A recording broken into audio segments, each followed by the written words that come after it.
ఆర్మూరు పట్టణంలోని కాశీయన్మన్ గల్లీలో గల చికెన్ దుకాణంలో గ్యాస్ సిలిండర్ లీక్ అయి అగ్ని ప్రమాదం జరిగింది. చికెన్ షాప్ తో పాటు కిరాణా షాప్ నడిపిస్తున్న ఒక వ్యక్తి దుకాణంలో ప్రమాదవశాత్తు సిలిండర్ లీక్ అయి ఇద్దరికి గాయాలయ్యాయి. ఒక వ్యక్తి లోపల ఉండడంతో పూర్తిగా కాలిపోవడంతో స్థానికులను మంటలను ఆర్పివేసి ఓ ప్రైవేట్ ఆసుపత్రికి తరలించారు. సమాచారం అందుకున్న అగ్నిమాపక సిబ్బంది మంటలను ఆర్పివేశారు. పట్టణ సిఐ సత్యనారాయణ కూడా సంఘటన స్థలానికి విచ్చేసి వివరాలు సేకరించారు.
యూత్లే మోగుతుంది కదా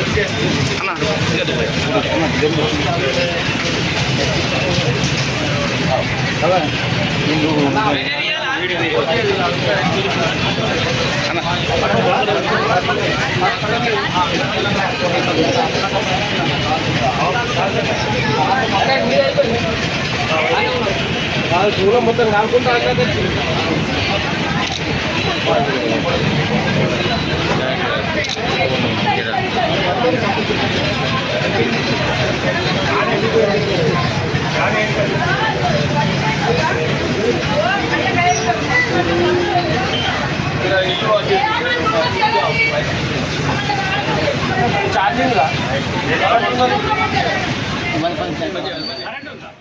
ఆలూరు మండల కేంద్రంలో బీజేపీ పార్టీ ఆధ్వర్యంలో ప్రధాని మోడీ 134వ మన్ కీ బాత్ కార్యక్రమాన్ని వీక్షించారు. ఈ కార్యక్రమానికి ముఖ్య అతిథిగా జాతీయ పసుబోర్డు చైర్మన్ పల్లె గంగారెడ్డి హాజరయ్యారు. ఈ సందర్భంగా ఆయన మాట్లాడుతూ దేశ ప్రజలందరూ అప్రమత్తంగా ఉండాలన్నారు. దేశ అభివృద్ధిలో ప్రజలందరూ భాగస్వాములు కావాలన్నారు. ఈ కార్యక్రమంలో బీజేపీ నాయకులు, కార్యకర్తలు తదితరులు పాల్గొన్నారు.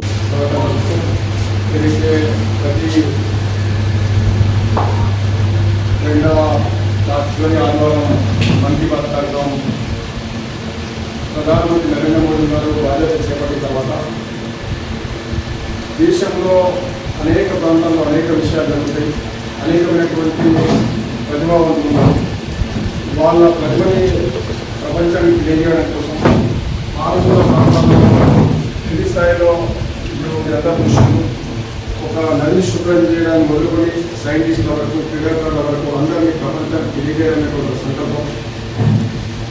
ఈరోజు ఆదివారం వారు ఆఫీస్ ఉన్నది కాబట్టి తన మనసులోని మాటని దేశవ్యాప్తంగా తాను చూసినటువంటి విషయాన్ని, ప్రపంచంలో తాను చూసినటువంటి విషయాన్ని యావత్ దేశ ప్రజలకు పంచుకోవాలనేటువంటి ఒక సంకల్పంతో 134వ మన్ కీ బాత్ కార్యక్రమాన్ని ఈరోజు ఆలూరులో నిర్వహిస్తున్నాం.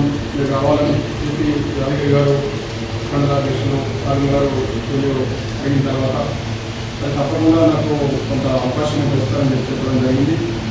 కాబట్టి ఈ రకంగా నేను అనేక మన్ కీ బాత్ కార్యక్రమాలను ఇక్కడ అటెండ్ చేయడం జరిగింది. మనము ఇక్కడ సామూహికంగా మన్ కీ బాత్ చూసినాం. కానీ మనం సామూహికంగా చూసినప్పటికీ కూడా మీరుంటే మీ ప్రతి చివరి ఆదివారం కూడా, ప్రతి నెలలో చివరి వారం కూడా మీ ఇంటి దగ్గర కూడా చూసుకోవచ్చు. అనేకమైనటువంటి కొత్త విషయాలు తెలిస్తే మనకు ప్రపంచంలో అనేక రకాలుగా జరిగినటువంటి సంఘటనల్ని మోదీ గారు మనం ముందుస్తారు. దేశంలో అనేక మంది ప్రతిభావంతుల విషయాలు కూడా మనం ముందుస్తారు. మన దేశంలో జరిగినటువంటి, మన తెలంగాణలో జరిగినటువంటి ఇప్పకు సంబంధించినటువంటి లడ్డూలను కూడా ప్రపంచవ్యాప్తం చేసిండ్రు. వాళ్ళు మన్ కీ బాత్లో ఇప్పకు సంబంధించినటువంటి లడ్డూలు ఏ రకంగా తయారు చేస్తారు, ఏ రకంగా ఆర్గానిక్ పద్ధతులు ఉపయోగించడం ద్వారా క్రిమిసంహారక మందులు కానీ, పెస్టిసైడ్స్ కానీ ఏవి యూజ్ చేయకుండా దాన్ని తింటే ఏ రకమైనటువంటి ప్రయోజనాలు ఉన్నాయనేటువంటి విషయాన్ని కూడా సైంటిఫిక్గా ప్రూవ్ చేసిన తర్వాత ఇలా అక్కడ ఉన్నటువంటి గిరిజనులకు అమలాబాద్ గిరిజనులకు ప్రపంచవ్యాప్తంగా ఆన్లైన్ ఆర్డర్స్ రావడం మన సొసైటీకి ఏ రకంగా మేలు జరిగింది. ఇట్లా అనేకమైనటువంటి సంఘటనలు కూడా ప్రపంచానికి తెలియజేసి ప్రతిభావంతుల ప్రతిభని ప్రపంచానికి తెలియజేయడం. భారతదేశంలో ఆయన ఇప్పటివరకు 13 సంవత్సరాలు ముఖ్యమంత్రి చేసిన, 12 సంవత్సరాలు ప్రధానమంత్రి చేసిన, 25 సంవత్సరాలు ఏ ఒక్క రోజు కూడా ఆయన సెలవు పెట్టలేదు. భగవంతుడు ఆయనకు ఆరోగ్యం సహకరించే విధంగా సహకరిస్తూ ఉన్నాడు. మనం ఒక రోజు 10 రోజులు ఎక్కడైనా కష్టపడితే వారం రోజులు ఎక్కడైనా టూర్ చేస్తే వాళ్ళ 2 రోజులు రెస్ట్ తీసుకోవాలనేటువంటి ఆలోచన మనకు ఉంటుంది.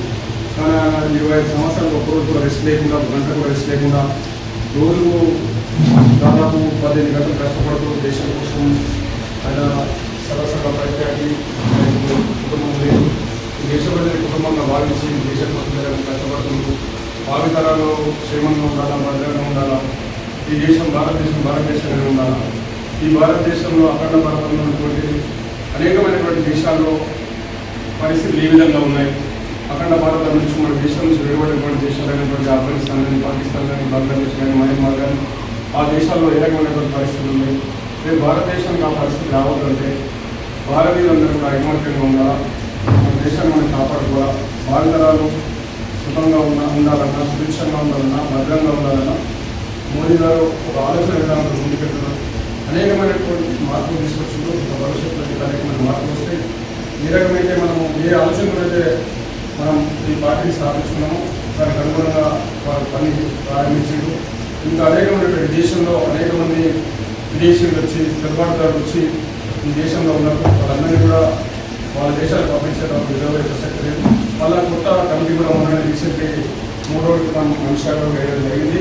ఈ దేశంలో ఎవరైనా సరే తిరుగుబాటుదారులు కావలేదు. కాబట్టి భారతదేశం ఏ విధంగా మనమందరం కూడా మన పండుగలు జరుపుకునే విధంగా మన అఖండ భారతం నుంచి వెళ్ళిపోయినటువంటి ఏ దేశంలో కూడా మన పండుగలు జరుపుకునే పరిస్థితి లేదు. పొద్దున దేశం విడిపోయే పరిస్థితి లేదు. మనకు ఈ జరుపుకునేటువంటి పరిస్థితి లేదు. ఆరోగ్యమైనటువంటి పరిస్థితులు మనకు రాకుండా ఉండాలంటే మనం అందరం కూడా అప్రమత్తంగా ఉండాలి. కాబట్టి ఆరోగ్యమైన ఆలోచించాలి. మన పనులు మనం చేసుకుంటూ దేశం కోసం మనం కూడా ఒక నిమిషం ఆలోచించాల్సిందిగా మీ అందరికీ కూడా విజ్ఞప్తి చేస్తూ ఇతన్ని పిలిచి మీ అందరితో పాటు మన్ కీ బాత్ కార్యక్రమాన్ని చూసేటటువంటి అవకాశం కల్పించినటువంటి మండల పార్టీకి ధన్యవాదాలు తెలుపుకుంటూ మల్లు స్వరాజ్యం మెమోరియల్ ట్రస్ట్ ఆధ్వర్యంలో జూన్ 2వ తేదీ తెలంగాణ రాష్ట్ర ఆయుర్వేద దినోత్సవం నుండి కుట్టు మిషన్ శిక్షణ కేంద్రాన్ని ప్రారంభిస్తున్నట్లు ట్రస్ట్ ప్రధాన కార్యదర్శి రామ్మోహన్ తెలిపారు. ట్రస్ట్ భవనంలో ఆయన మీడియా సమావేశం నిర్వహించి మాట్లాడుతూ కుట్లు, అల్లికలు, మిషన్, డ్రెస్ మేకింగ్ తదితర అంశాలలో శిక్షణ ఇవ్వడం జరుగుతుందని తెలిపారు. ఈ శిక్షణ నామదేవ్ వార్డులో ట్రస్ట్ భవనం జరుగుతుందని తెలిపారు. ఆసక్తి గల మహిళలు, బాలికలు ఈ ఉచిత శిక్షణ కేంద్రాన్ని వినియోగించుకోవాలని కోరారు. ఈ సందర్భంగా వారు శిక్షణకు సంబంధించిన కరపత్రాలు విడుదల చేశారు. ఈ కార్యక్రమంలో ట్రస్ట్ సభ్యులు నరసింహ, నాగేశ్వర, లింగయ్య తదితరులు పాల్గొన్నారు. మల్లు స్వరాజ్యం మెమోరియల్ ట్రస్ట్ నిజామాబాద్ ఆధ్వర్యంలో తెలంగాణ రాష్ట్ర ఆవిర్భావ దినోత్సవమైన జూన్ 2 నుంచి ఇక్కడ సామాజిక సేవా కార్యక్రమంలో భాగంగా మహిళలకు కుట్లు, అల్లికలు, మిషన్లు, అదేవిధంగా డ్రెస్ మేకింగ్ తయారీకి సంబంధించి ఇక్కడ శిక్షణా కార్యక్రమాన్ని ఏర్పాటు చేశాము. జూన్ 2 ఉదయం 10 గంటల నుంచి 2 గంటల వరకు ఈ విధంగా ప్రతిరోజు కూడా ఈ కుట్టు శిక్షణా కేంద్రం నుంచి సుశిక్షితులైనటువంటి ఇన్స్ట్రక్టర్లతో వారికి మహిళలకి, బాలికలకి ఈ కుట్టు, అల్లికలు, మిషన్ ఇవన్నీ కూడా నేర్పడం జరుగుతుంది. ఇది ఉచితంగా మేము నేర్పిస్తున్నాం. కాబట్టి మీరందరూ కూడా ఇంట్రెస్ట్ ఉన్నటువంటి వాళ్ళందరూ కూడా ఈ శిక్షణా కార్యక్రమంలో హాజరు కావాలని మేము కోరుకుంటున్నాం. డాక్టర్ వేణి నెహ్రూ, అదేవిధంగా డాక్టర్ రవీంద్రనాథ్ సూరి, అదే వీళ్ళ తెలంగాణ ఆల్ పెన్షనర్స్ అందరం కూడా సంయుక్తంగా ఈ మల్లు స్వరాజ్యం ట్రస్ట్ ఆధ్వర్యంలో ఈ కార్యక్రమాన్ని నిర్వహిస్తున్నామని చెప్పేసి మీకు తెలియజేస్తున్నాం. వరి కొనుగోలుపై బీజేపీ, బీఆర్ఎస్ పార్టీలు రాజకీయం చేస్తున్నాయని రాష్ట్ర సహకార యూనియన్ లిమిటెడ్ చైర్మన్ మానవ మోహన్ రెడ్డి విమర్శించారు. ఈ సందర్భంగా ఆయన మాట్లాడుతూ రైతులు ఎలాంటి ఆందోళన చెందాల్సిన పని లేదని, వరి ధాన్యం చేరుకించే వరకు ప్రభుత్వమే కొనుగోలు చేస్తుందని భరోసా ఇచ్చారు. ఈ కార్యక్రమంలో కమ్మరపల్లి అధ్యక్షులు భాస్కర్, మాజీ అధ్యక్షులు రవి, మాజీ డీసీసీ శ్రీనివాస్, కమ్మరపల్లి అధ్యక్షులు గణేష్, కుక్కును గ్రామ సర్పంచ్ భూమారెడ్డి తదితరులు పాల్గొన్నారు. బీజేపీ మరొక పక్క టీఆర్ఎస్ సంబంధించినటువంటి నాయకులు కాంగ్రెస్ పార్టీ చిత్తశుద్ధితో చేస్తున్నటువంటి పనిపైన కేవలం ప్రజలను రైతులను పక్కదో పట్టించాలని ఒక ఉద్దేశంతో తప్పుడు ఆరోపణలు చేస్తూ కల్లాల వద్దకు వెళ్తున్నటువంటి ఒక బీజేపీ ఏమో రైతు గోసాని, టీఆర్ఎస్ రైతులకు కాంగ్రెస్ పార్టీ మోసం చేస్తుందంటని ఈ విధంగా లేనిపోని మాటలు మాట్లాడుతూ కాంగ్రెస్ పార్టీపై బురద జల్లే ప్రయత్నం చేస్తున్నారు. ఈ రాష్ట్రంలో రేవంత్ రెడ్డి గారు ముఖ్యమంత్రిగా ప్రమాణ స్వీకారం చేసిన తర్వాత నా బహుశా ఇది 5వ సీజన్ అనుకుంటా మేము కొనుగోలు చేస్తున్నది. ఈ 5 సీజన్లలో ఎప్పుడు కూడా రైతుకు ఇబ్బంది పడే పరిస్థితి రాకుండా చూసుకున్నటువంటి పరిస్థితి. ఈ మధ్య కాలంలో కొంత లారీల కొరతతో రైస్ మిల్లర్లు ఇబ్బంది పెట్టిన సందర్భంలో కొంత ఇబ్బంది అయిన మాట నిజమే, కానీ ఎక్కడ రైతుకు మేము కొనుగోలు చేయమని కానీ, గతంలో కేసీఆర్ మాట్లాడినట్టు వరేసుకుంటే ఊరాని కానీ, ఇటువంటి మాటలు మా ప్రభుత్వం కానీ ముఖ్యమంత్రి కానీ ఎక్కడ కూడా మాట్లాడినట్టు సంబంధం లేదు. కానీ ఒక బీజేపీ నాయకులు అయితే కేంద్రంపై పోరాడాల్సినటువంటి బీజేపీ నాయకులు ఇక్కడ ఉన్నటువంటి రాష్ట్ర ప్రభుత్వం పైన మాట్లాడుతున్న విధానం చూస్తుంటే వాళ్ళ అవగాహన రహిత్యానికి, వాళ్ళ అనాలోచిత విధానాలకి ఇది ఒక మచ్చుతునుక. ఎందుకంటే ఈ రాష్ట్రంలో ప్రభుత్వం వారి కొనుగోలు చేస్తుంటే ఎంఎస్పీ ఏమో ధర నిర్ణయిస్తుంది. ధర నిర్ణయించినటువంటి కేంద్ర ప్రభుత్వానికి కొనుగోలు చేసే బాధ్యత కూడా ఎందుకు తీసుకోదని సందర్భంగా మేము కేంద్ర ప్రభుత్వాన్ని ప్రశ్నిస్తున్నాం. మరి కేంద్ర ప్రభుత్వం మన రాష్ట్రంలో 150,000 మెట్రిక్ టన్నుల వరిధాన్యం సేకరణ చేస్తే వాళ్ళు కేవలం 30,000 టన్నులకు మాత్రమే మేము తిరిగి తీసుకుంటామని చెప్పిన విధానం ఏదైతుందో, మరి దీనిపైన మాట్లాడాల్సిన బాధ్యత ఈ రాష్ట్రంలో ఉన్నటువంటి బీజేపీ నాయకులు లేదా అని ఈ సందర్భం క్వశ్చన్ చేస్తున్నా. ఒక్కసారి బీజేపీ నాయకులు ఆలోచించుకోవాలా, మీరు ఆకాశం మీద ఉమ్మేస్తే అది మీ మీదే పడుతుంది, అది గుర్తుంచుకొని ముందుకెళ్ళాలని ఈ సందర్భంగా వాళ్ళకు హితవు పలుకుతూనే, మరోపక్క మన జిల్లాకు సంబంధించినటువంటి మాజీ మంత్రి నిన్న నాగిరెడ్డిపేట మండలంలో వరికల్లాల వద్దకు వెళ్ళి పెద్ద మాటలు మాట్లాడుతున్నాడు. పెద్ద అంటే ఆయన 10 సంవత్సరాల కాలంలో అసలు ఇటువంటి సంఘటనలే జరగనట్టు, అసలు ఇది మొట్టమొదలు నేను పుట్టి నుంచి ఇటువంటి స్థితి అసలు రైతుల దగ్గర ఎప్పుడు లేనట్టు, వాళ్ళు అధికారంలో ఉన్నప్పుడు ప్రశాంత్ రెడ్డి నీ గుండె మీద చేసుకో, మీరు అధికారంలో ఉన్నప్పుడు రైతుల దగ్గర రైతులను ఎంత కట్ చేసుకున్నా మేము ఒప్పందమని మీరు లెటర్లకు ఉసిగొలిపిన మాట నువ్వు కాదని నేను అడుగుతున్నా. అప్పుడు నువ్వు అధికారంలో ఉన్నప్పుడు రైతుల ఉసురు పోసుకున్నది మీరా మేమా? ఇవాళ ఖచ్చితంగా వర్షాకాలంలో బోనస్ ఇస్తున్నాం, రబీలో ప్రతి గింజను, ఇది 3వ సీజన్ మేము కొన్నటువంటి రబీలో కొన్నటువంటి పరిస్థితి. అక్కడక్కడ ఇంకా కొద్ది ఉన్నాయి, ఈ 2-3 రోజుల లోపలనే కొనుగోలు కేంద్రాలు ఆపివేసే పరిస్థితి. ఎందుకంటే దాదాపు 95-99% పూర్తయినటువంటి పరిస్థితి. కానీ ఇవి ఏం ఎరగనట్టు ఏదో ఒక సెంటర్లో కొన్ని చిన్న ప్రాబ్లమ్స్ తోటి ఆగిపోయిన సెంటర్లకు వెళ్ళి ఆ సెంటర్లో రైతులు ఇబ్బంది పడుతున్నారని చెప్తున్న విధానం ఏదైతున్నదో నువ్వు ఆత్మపరిశీలన చేసుకో ప్రశాంత్ రెడ్డి.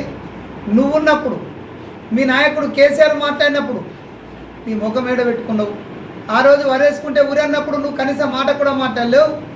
మరి ఇవాళ మీరు ఆనాడు వరేసుకుంటే ఊరన్నప్పుడే అప్పుడు మా పిసిసి అధ్యక్షులు రేవంత్ రెడ్డి గారు ఒక నిర్ణయం తీసుకొని ఎంత కష్టమైన రైతుల దగ్గర మేము కొనుగోలు చేస్తామని చెప్పి ఈరోజు వరి కొనుగోలులో ఎక్కడ ఇబ్బంది కలగకుండా వెంటనే డబ్బులు వేస్తున్నటువంటి పరిస్థితి చూస్తున్నాం. మరి ఒక పక్క సెంట్రల్ గవర్నమెంట్, ఒక పక్క మీరు తప్పులు చేసి ఇవాళ ఈ స్థితికి కారణం మీరు కాదా?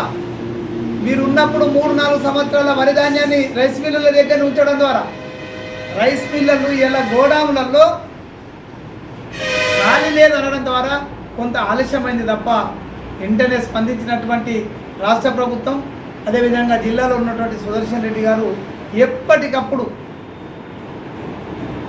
దీనిపైన సమీక్షిస్తూనే ఎక్కడన్నా ఉదాహరణకు నీకు జ్ఞానం ఉండాలా, నీకు బుద్ధి ఉండాలా, నీ సొంత గ్రామంలోనే చుట్టుపక్కల రైస్ మిల్లుల దగ్గర గోదాములు లేవంటే నీ గ్రామంలో ఉన్నటువంటి ఆగిపోయిన రైస్ మిల్లకు సంబంధించిన గోడాములు తీసుకొని ఎప్పటికప్పుడు అందులో కూడా మేము స్టోరేజ్ చేస్తున్న విధానం నీకు కనిపించకపోతే నిన్ను ఏమని మాట్లాడాలో నాకు అర్థం కావడం లేదు. ప్రశాంత్ రెడ్డి, నువ్వు ఆలోచన చేసుకో. కాంగ్రెస్ పార్టీపై బురద జల్లితే గత 10 సంవత్సరాలు నువ్వు చేసిన తప్పులు ప్రజలను నువ్వే గుర్తు చేసుకున్నాడు అవుతామని ఈ సందర్భంగా తెలియజేస్తూ, ఖచ్చితంగా ఈ రాష్ట్ర ప్రభుత్వం రైతాంగానికి విజ్ఞప్తి చేస్తున్నాం. మీకు కొంత ఇబ్బంది అయిందేమో కానీ ఈ ప్రభుత్వం కొనుగోలు చేయనని ఎప్పుడు చెప్పలేదు. చివరి గింజ వరకు ఈ రాష్ట్రంలో ఉన్నటువంటి వరి చివరి గింజ వరకు కాంగ్రెస్ ప్రభుత్వం రేవంత్ రెడ్డి గారి నాయకత్వంలో కొనుగోలు చేస్తుంది. ఇబ్బంది పడాల్సిన అవసరం లేదు. ఖచ్చితంగా ఈ పగటి వేషాల్లాగా వస్తున్నటువంటి బీజేపీ టీఆర్ఎస్ నాయకుల మాటలు నమ్మాల్సిన అవసరం లేదు. మీకు కాంగ్రెస్ పార్టీ అండగా ఉంది. మీ కాంగ్రెస్ పార్టీ 2.5 సంవత్సరాల్లో మీ ముఖ్యమంత్రి, మన ముఖ్యమంత్రి ఏ విధంగా అయితే రైతులకు అన్ని రకాల లాభాలు చేయాలని చూస్తుండో వాటన్నింటినీ మీకు అందే విధంగా చూస్తాం. వరి కొనుగోలు కేంద్రాల్లో దయచేసి ఇక్కడ ఈ బాలుకొండ నియోజకవర్గాలు ఉన్నటువంటి అన్ని గ్రామాల రైతులకు చెప్తున్నాం, ఎక్కడన్నా మీకు రైతు కొనుగోలు కేంద్రాలు ఇబ్బందులు అవుతుంటే మాకు ఫోన్ చేసి చెప్పండి. ఖచ్చితంగా ఆ మండలంలో ఉన్న మా కాంగ్రెస్ నాయకులు కానీ మేము కానీ మా ఫోన్ నెంబర్లు మీ అందరి దగ్గర ఉన్నాయి. ఫోన్ చేసి చెప్తే గత నెల రోజులుగా మేము అదే పని మీద ఉన్నాం. ఇంకా వారం రోజులు కూడా అదే పని మీద ఉండి పూర్తి చేయడానికి సిద్ధంగా ఉన్నాం. కాబట్టి మా మండల కాంగ్రెస్ ప్రెసిడెంట్లకు కానీ మా ముఖ్య నాయకులు మండలంలో ముఖ్య నాయకులు కానీ సర్పంచులకు కానీ మీరు ఒక సెంటర్లో ఇబ్బంది ఉన్నదని చెప్తే మేము అప్పటికప్పుడే అధికారులతో మాట్లాడి ఆ సమన్వయపరిచే బాధ్యతను కాంగ్రెస్ పార్టీ కార్యకర్తలుగా రైతుల శ్రేయోభిలాషులుగా మేము తీసుకుంటామని సందర్భంగా తెలియజేస్తాం. రైతులకు షాక్ ఇచ్చే విధంగా ప్రభుత్వం తీసుకువస్తున్న రైతు డిస్కంలను రైతు ఉద్యమం ద్వారా తిప్పికొడతామని ఏఐకేఎంఎస్ జిల్లా అధ్యక్షులు వేలుపూర్ భూమయ్య అన్నారు. కేంద్ర ప్రభుత్వం నూతన విద్యుత్ చట్టం తీసుకువచ్చిందని, వ్యవసాయ రంగానికి వివిధ రాష్ట్రాలతో ఉచితంగాను చౌకగాను విద్యుత్ ఇస్తుందని, దానివల్ల విద్యుత్ సంస్థ నష్టాలు ఎదుర్కొంటుందని సాకుతో మొత్తం విద్యుత్ సంస్థలను ప్రైవేట్ అప్పచెప్పేందుకు ప్రయత్నిస్తుందని ఆయన ఆరోపించారు. ఏ ప్రాంతంలో పండించిన ముందు ఆ పంటను కొనుగోలు చేసే రైతులను ఆదుకోవాలని వారు ప్రభుత్వాన్ని కోరారు. ఈ కార్యక్రమంలో జిల్లా ప్రధాన కార్యదర్శి సాయిరెడ్డి తదితరులు పాల్గొన్నారు. విపరీతంగా కూడా కరెంటు ఛార్జీలు వసూలు చేసేటువంటి అంశం దాంట్లో దాగి ఉన్నది. ఏదైతే రైతు డిస్కమ్ అని ప్రభుత్వం తీసుకొస్తుందో ఆ రైతు డిస్కమ్ పేరుతోటి వ్యవసాయ బోర్డుల వద్ద మీటర్లు పెట్టి, స్మార్ట్ మీటర్లు పెట్టి ఎంతైతే కాలుతలో కరెంటు అంత కరెంటు ఛార్జీల్ని రైతు ముక్కు పిండి వసూలు చేసేటువంటి ఒక దుర్మార్గమైన వ్యవస్థ దాంట్లో దాగి ఉంది. ఇప్పటికే దేశంలో ఆయా రాష్ట్రాలు వాళ్ళ వెసులుబాటును పట్టుకొని కొన్ని రాష్ట్రాలు ఉచితంగాను, కొన్ని రాష్ట్రాలు నామమాత్రం ఛార్జీలు వసూలు చేస్తూ ఇవాళ విద్యుత్తును సప్లై చేస్తున్నారు. అట్లా రేపు స్మార్ట్ మీటర్లు పెట్టినట్లయితే ఖచ్చితంగా ఇది రైతుకు భారంతో కూడుకున్నటువంటి వ్యవసాయం. అట్లా రైతును ఇబ్బంది పెట్టి వ్యవసాయం నుంచి దూరం చేయడం లక్ష్యంగా ఇలా కేంద్ర ప్రభుత్వం పెట్టుకుంది.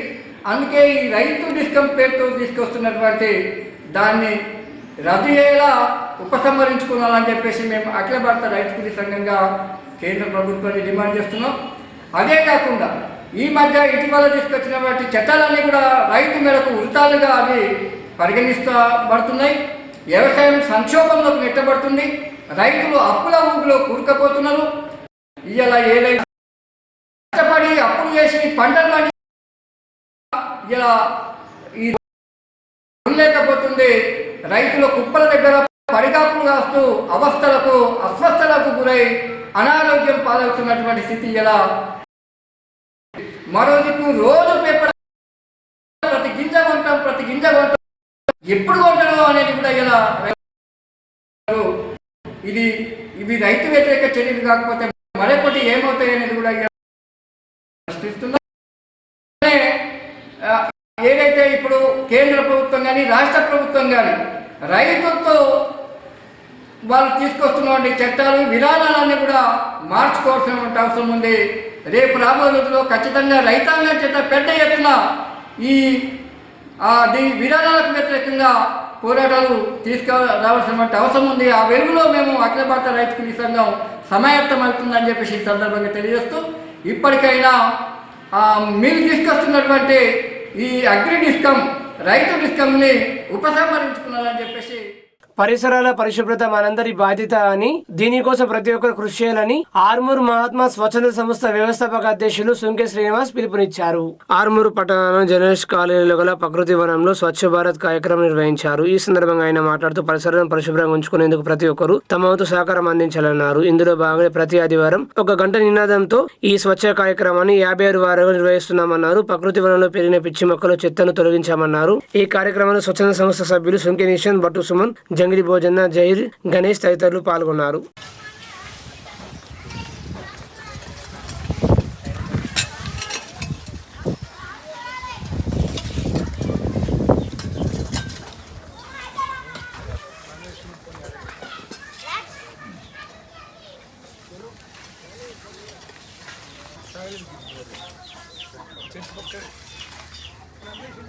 ఆర్మూర్ మహాత్మా స్వచ్ఛంద సేవా సంస్థ ఆధ్వర్యంలో ప్రతి వారము 1 గంట అనే నినాదంతో మేము ఈ స్వచ్ఛ భారత్ కార్యక్రమం నిర్వహిస్తున్నాము. అందులో భాగంగా ఈ 18th వార్డులో గల పార్క్ ప్లేస్లో స్వచ్ఛ భారత్ కార్యక్రమం నిర్వహిస్తున్నాము. ఇక్కడ ఉన్న ఈ పార్క్ చుట్టూరుగా ఉన్న కాలనీవాసులు మా స్వచ్ఛంద సంస్థ ప్రతినిధులు అందరం కలిసి గంట అనే నినాదంతో ఈరోజు ఈ పార్క్ ప్లేస్ శుభ్రం చేశాము. ముఖ్యంగా ఈ పార్క్ ప్లేస్ చాలా బాగుంది, కానీ చుట్టుపక్కల ప్రజలందరూ కూడా ఈ పార్కుని అసలు మరీ అందవికారంగా తయారు చేశారు. అందువల్ల ఈరోజు మేమందరం కలిసి ఈ పార్కు చెట్టు చేదారం పిచ్చి పిచ్చి మొక్కలు అన్ని వాళ్ళు పడేసిన వస్తువులన్నిటి తీసేసి శుభ్రం చేశాం. చాలా అందంగా కనిపిస్తుంది. ఇదే రకంగా మీ పరిసర ప్రాంతాలన్నింటినీ శుభ్రం చేసుకొని నీట్గా పెట్టుకుంటే మనకు ఎలాంటి అంటువ్యాధులు రావని చెప్పేసి ఉద్దేశంతో ఈ నిర్ణయం తీసుకున్నాం. ఇక్కడ సహకరించిన కాలనీవాసులకు మా స్వచ్ఛంద సంస్థ ప్రతినిధులందరికీ పేరు పేరున ధన్యవాదాలు తెలియజేస్తూ జై స్వచ్ఛ భారత్. ఆర్మూర్ పట్టణం ఆర్మూర్ మహాత్మా స్వచ్ఛంద సేవా సంస్థ ద్వారా గత 55 వారాలుగా ఇక్కడ మేము స్వచ్ఛ భారత్ చేయడం జరుగుతుంది. ఈరోజు 56వ వారం కాగా జర్నలిస్ట్ కాలనీ వాసులు ఇక్కడ 4వ వీధిలో పాల్పంచుకొని చెట్లు చెదారం శుభ్రంగా చేయడం జరిగింది. నీరు కలుషితం, చెట్లు కలుషితం కాకుండా ఇలా వాతావరణం కోసం పిల్లలు వాళ్ళ సమయాన్ని కేటాయించాలని కోరుతూ చెట్ల చెదారం, దోమలు ఇట్లా ఏ విధమైన ఆరోగ్య సమస్యలు రాకుండా ఇక్కడ మేము 1 గంట నినాదంతో ప్రతి ఆదివారం పాల్గొనడం జరుగుతుంది.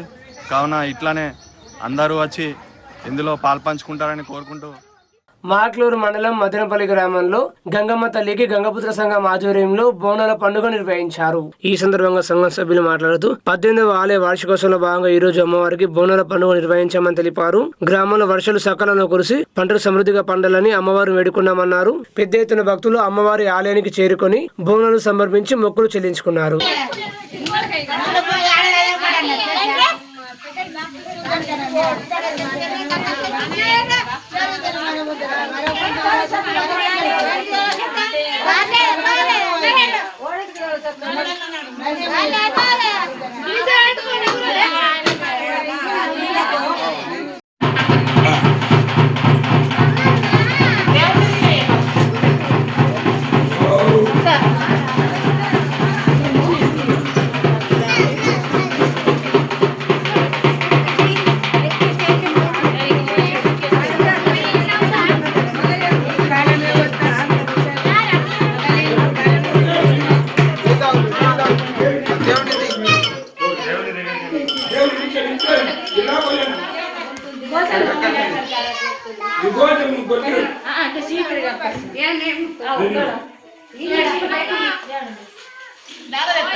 మాగ్లూరు మండల్ గ్రామం మదన్పల్లి గంగపుత్ర సంఘం సభ్యులు అందరము ఏకగ్రామంగా 2009 నుంచి స్థాపించుకొని గంగమ్మ జాతర ప్రతి సంవత్సరం ఇదే మాదిరిగా అన్నదానం కార్యక్రమం, బోనాలు, ఇవన్నీ మా భాగ్యంతో మేము దేవుడికి పూజించుకుంటున్నాం. జై గంగపుత్ర, జై గంగపుత్ర. మదన్పల్లిలో గంగాపుత్ర సంఘం సభ్యులందరము కలిసి గంగమ్మ తల్లి గుడిని నిర్మించుకున్నాం. 2009లో నిర్మించినాము. కాబట్టి అప్పటి నుంచి ఇప్పటిదాకా ప్రతి సంవత్సరము గంగమ్మ మాతకు కళ్యాణం చేస్తున్నాము. మరియు బోనాలు తెల్లారి మరి బోనాలు తీస్తున్నాం. ఈ పాడి పంట గోద గుడ్డు వర్షాలు పడాలని పిల్లలు జల్లలు అందరూ సమృద్ధిగా మంచిగా ఎదగాలని ఆ దేవుని ప్రార్థిస్తున్నాం. ప్రతి సంవత్సరం లాగే ఈరోజు కూడా దానికంటే ఘనంగా మేము ఆ దేవికి పూజ నిర్మించినాం. కాబట్టి ఆ దేవుని దయ మా ఉంది. కాబట్టి మేము ప్రతి సంవత్సరము ఈ మాదిరిగానే పూజిస్తాం. ఇప్పటికీ 13-14 సంవత్సరాలు అయింది.